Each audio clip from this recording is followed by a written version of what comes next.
What's up, guys? The Fat MMA Critic is back again. Right, I'm going to be talking about UFC 153, Silva versus Bonnar. Yes, Anderson Silva is going to fight Stephan Bonnar. Okay, this is going down in Brazil on the 13th, so we haven't really got long to wait, not even a couple of weeks. Right, I'm going to start off with the Facebook portion of the card. The first fight is a lightweight bout between Cristiano Marcelo versus Rezi Madi. I can't really know how to pronounce his name 100%, but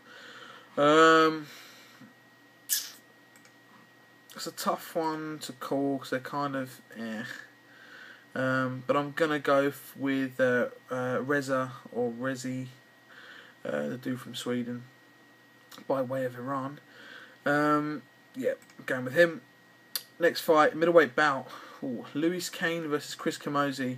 I'm going with Lewis Kane, even though he's had a really bad run of luck for like 2 years. Actually 3 years. He is 3-1. Sorry, 1-3. And all those losses have come by TKO, which all in the first round. So that's not very, very good. Considering his last win was Elliot Marshall, and that's not saying anything. And before that, his last win was... I have to do that because I've got the camera here and I can't really see the PC too much well. Was 2008. Jesus fucking Christ. But I don't think Chris Camozzi's going to beat him. I mean, jeez, nah. I can't. No, I'm going with Lewis Kane.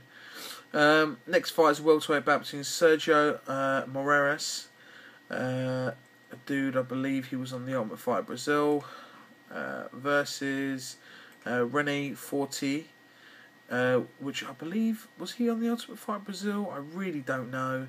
I really don't care, because I never watched it. I'm going for Sergio Moraes.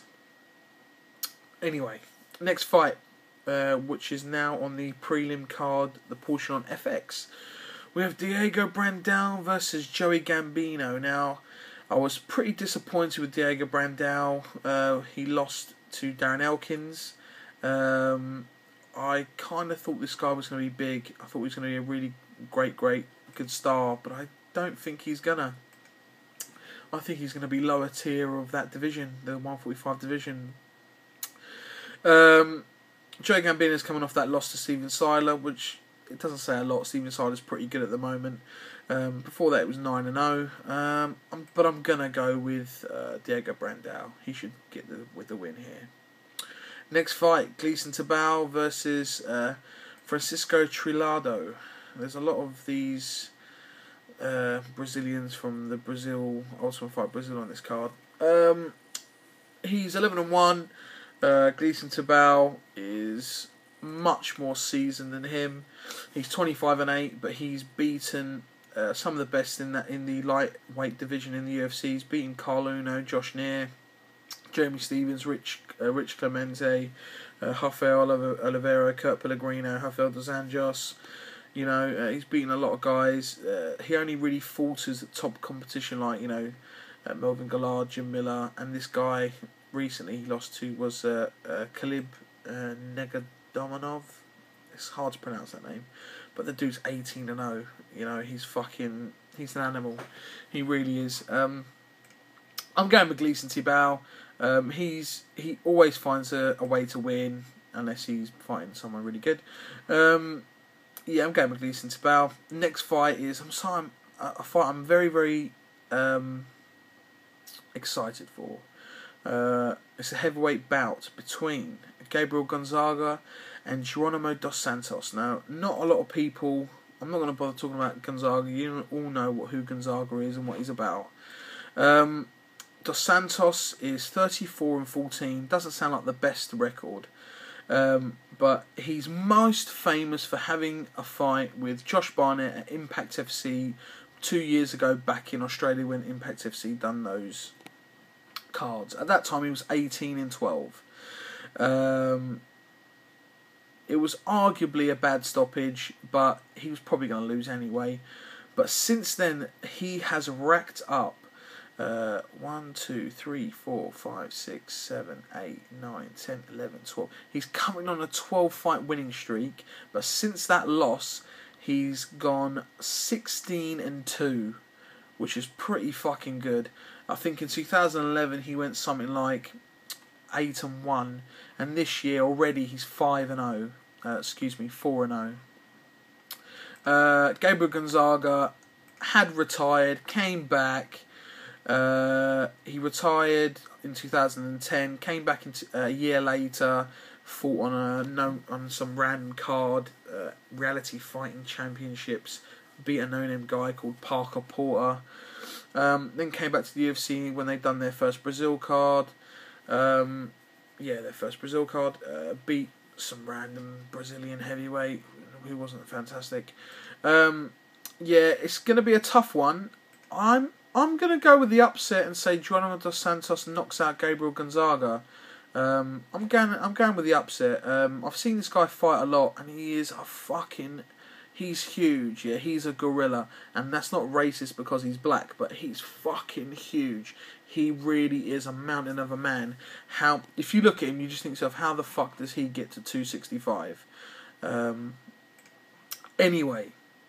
Next fight, which is the last fight on the prelim card, Ronnie Manarino Brazara versus Sam Sicilia. Ronnie, I believe he was on the Ultimate Fight Brazil again. 11-3. Sam Sicilia's well known, well, not really well known, but he was on the Ultimate Fighter, the live one. It's pretty much a pick'em.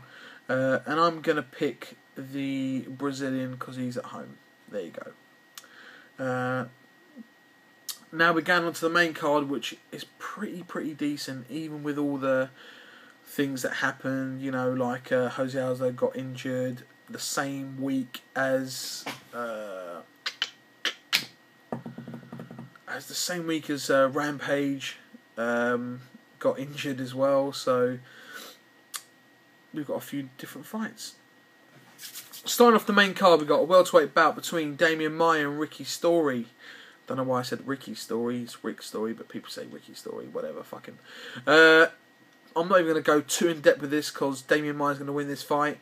If Rick Story takes it to the ground, Damian Maia hopefully will submit him. If not, I think Damian Maia will eke out a decision. Next bout is a light heavyweight bout, which is a rematch between Phil Davis and Wagner Prado. It ended last time in like 2 minutes and 4 seconds or something like that. 1 minute and 28 seconds. We didn't really get to see much of Wagner Prado nor of Phil Davis. For me, this kid Wagner Prado's got some kind of aura about him, like a young Junior Dos Santos, you know, like when Junior Dos Santos 3 years ago came in and bang knocked out Verdun. I think this is what's going to happen here. If not, Phil Davis is just going to take him down and lay on him all night. But I'm going with the upset in Wagner Prado here.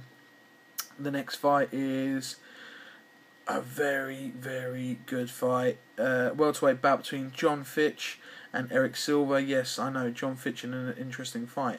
But yeah, because Eric Silva's going to knock his head off. That's why Eric Silva's absolutely going to fucking dominate this fight. Wherever it goes. If it goes to the ground, he'll submit him. If it stays up, he's going to knock him out. I really believe this kid is very, very good. John Fitch, I really don't like him as a fighter. I don't think he's as good as people say.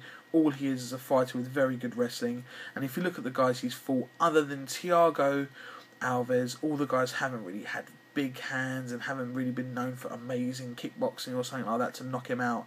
Other than Johnny Hendricks, who knocked him the fuck out in 12 seconds. Some people might disagree with me there, but I really don't think he's as good as people make out.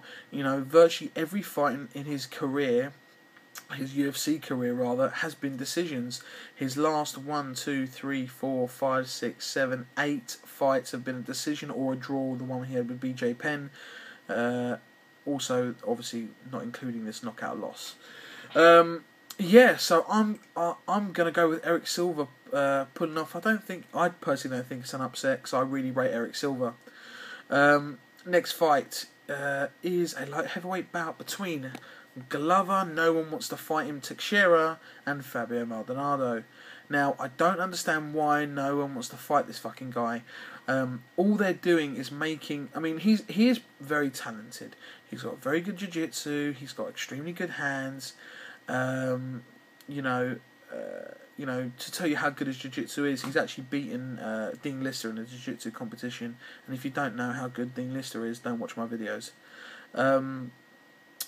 I'm like, yeah, you can still watch my videos, but go do some homework. Go check him out. Yeah, he's beaten quite a lot of different guys. He's beaten Sokaju. He's beaten Marvin Eastman, Mauricio Cruz. To many people, he'd be called Pedipano. Rico Rodriguez. Last time out, he absolutely dismantled Carl Kingsbury. I'm going for Glover Teixeira, even though Fabio Maldonado has some absolutely killer hands. But I've got to go with Glover Teixeira. And when I say people are making him famous, because it just came out recently that Rashad Evans said he turned down a fight with him as well. So you got Rashad Evans, and you got a host of other guys at Shogun and a few other guys who have said no, I'm not going to fight him. And it's just like they're making him out to be some super athlete.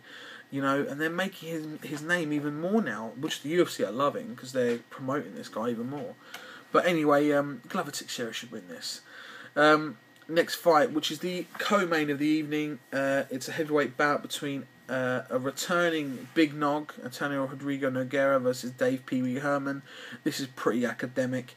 Dave Herman's got some unauthorised strikes, yeah, but he hasn't got a fucking patch on Big Nog. If Nogueira wants to take it to the ground, he will. If he wants to submit him, he will. And I believe that his improved hands, he should be fine with Dave Herman. I think if he wanted to knock him out, he could. You know. And unfortunately, that probably might spell the end for Dave Herman because he'll be on a 3-fight losing streak, which is a shame because I really like him. He came into the UFC being 20-2. He had a fantastic record, beating some pretty good guys as well. Maybe they'll keep him around for one more, give him Pat Barry or some shit like that. Unless he's already fought Pat Barry. Has he already fought Pat Barry? No, he hasn't. Give him Pat Barry. The main event of the evening is a light heavyweight bout between Anderson Silva and Stephan Bonnar. Okay, if we're going to be honest, Anderson Silva's probably going to do this in the first round. You could probably put your house on it. But nobody has finished Stephan Bonnar. Yeah? Am I lying there? Let me see. Yeah, he hasn't been finished, and I'll tell you why. He's got 2 TKO losses, but they're not really TKO losses. One of them is a cut by Lyoto Machida back in the day, and one of them was a cut again by Krzysztof Szczynski. He's lost to Forrest Griffin twice, Rashad Evans, John Jones, Mark Coleman, and Krzysztof Szczynski. All these guys he lost to by either cut, and Lyoto Machida by a cut, which is not a real loss, or by unanimous decision. He's coming off a 3-fight winning streak. If Anderson can't finish him, then you've got to watch out because Stephan Bonnar could do something. He could pull off the upset of all upsets. And if he does, I tell you what, I'll be jumping up and down because that'd be amazing to see Stephan Bonnar unranked, never really been ranked in the top 10 of any weight division, beating the #1 pound-for-pound fighter in the world, in my opinion, other than maybe John Jones, and probably the greatest fighter in MMA ever. But realistically, I'm going to pick Anderson Silva. Probably first round or second, but probably first. And that's it for me, people. I'm going to put this up probably as soon as. Next fight card after this will be the one in Macau, but that's not till the 10th of November, so you don't have to see my ugly mug for a while. Alright then, people. Until then, don't forget, this weekend there is Bigfoot versus Travis Browne. That's the FX card, FX card. So, until then, guys, enjoy the fights.